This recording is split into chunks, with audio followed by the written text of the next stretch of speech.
Bem-vindos ao Dor em Doses, o podcast de saúde da Rede Dor. Eu sou o canal ideal para assuntos relacionados à sua saúde e da sua família. Eu sou o Dr. João Pantoja, sou coordenador do Centro de Estudos da Regional Zona Sul do Rio de Janeiro.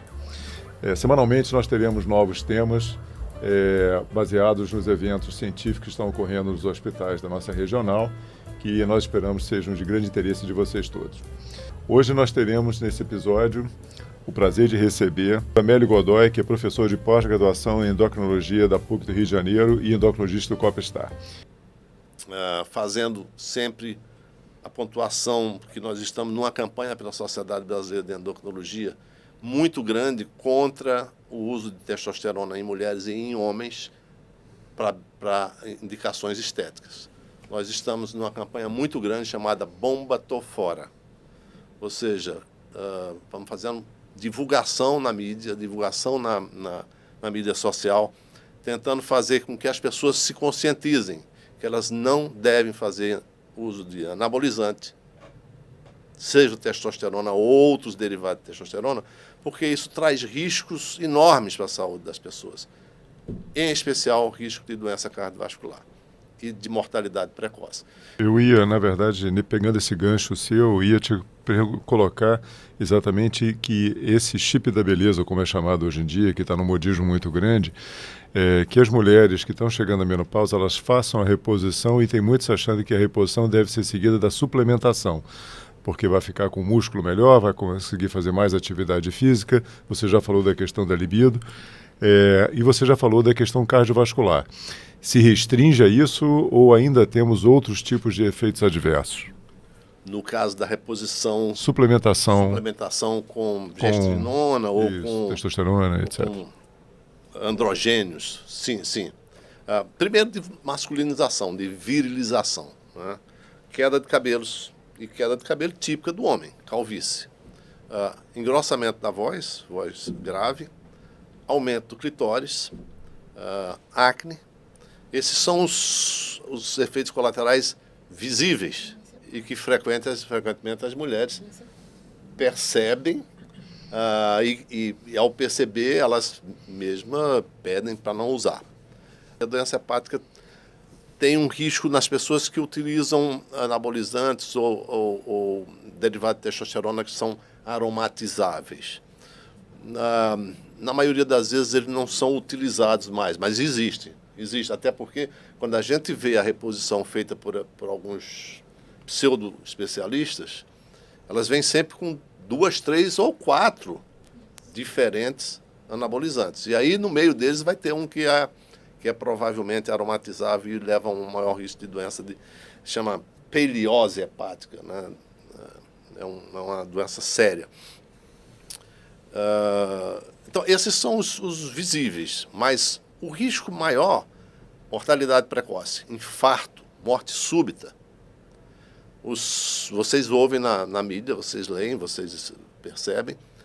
Algumas vezes, fulano de tal, uma celebridade tal, que era forte, que fazia isso, o atleta, morte súbita, morreu subitamente. Mas olha, um atleta morrer subitamente não é muito, não é muito aceitável que uma pessoa que faz esporte, que seja bem preparado fisicamente, tenha uma morte súbita. Frequentemente é pelo uso de anabolizantes em doses altas e desnecessárias. Mudanças da câmara cardíaca. Não é só o risco aumentado de infarto que nós estamos falando. Uma das coisas iniciais, o Pantoja, é baixar logo o bom colesterol. Mulheres ou homens que estão usando testosterona, a primeira coisa que se percebe é a queda do bom colesterol, do colesterol HDL, e uma subida do colesterol LDL, logo aumentando a relação LDL sobre HDL. LDL que sobe, HDL que baixa, aumentando o risco, então, de uma doença mais por causa dessa doença aterosclerótica em função do colesterol. Mas o aumento das câmaras cardíacas, espessamento da musculatura do coração é um músculo. Se eu vou aumentar músculo aqui, eu também vou aumentar o músculo do meu coração. Só que meu coração, se eu aumentar muito o músculo dele, ele não vai funcionar bem, ele vai entrar em insuficiência. Ele vai ter um risco aumentado de arritmias, e daí a morte súbita também, por causa das arritmias. Então, não faz sentido. Quando algumas mulheres que chegam ao consultório usando testosterona no chip, né, que é a gestrinona, porque não, eu estou usando a gestrinona, não é testosterona. A gestrinona é uma testosterona disfarçada. Não tem nada de muito diferente da testosterona. A gestrinona tem uma afinidade enorme pelo chamado receptor androgênio. Então, vai funcionar como androgênio. Mas, então, a gente dosa, pede para dosar a testosterona só para saber como está. Porque também, um ponto importante que estou me lembrando agora, não há necessidade de pedir dosagem de testosterona nas mulheres. Pós-menopausa ou não pós-menopausa, não tem indicação de fazer. A indicação, primeiro, a dosagem de testosterona nas mulheres é muito ruim, porque é muito sensível. Os métodos que nós temos de laboratório é muito pouco sensível para detectar os níveis normalmente baixos. Veja, eu vou repetir, normalmente baixos na mulher. Então, às vezes é muito pouco sensível. E você vê chegar no consultório mulheres dizendo assim, não, porque a minha médica disse que minha testosterona está lá no pé. Mas é no pé que ela tem que estar, minha senhora. É no pé que ela tem que estar. A senhora não tem que ter testosterona alta. A senhora não é homem. Então, essa informação de níveis baixos de testosterona tem sido utilizada por alguns, vou repetir, pseudo-especialistas, para fazer reposição de testosterona em mulher.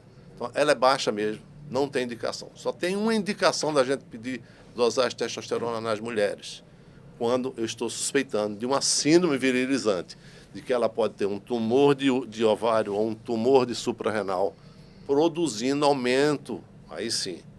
O objetivo de pedir a dosagem de testosterona é para eu perceber aumento da testosterona na mulher. Para perceber se a testosterona está baixa, não tem indicação. Acho que é isso, talvez, fundamental para desmistificar essa história de testosterona nas mulheres.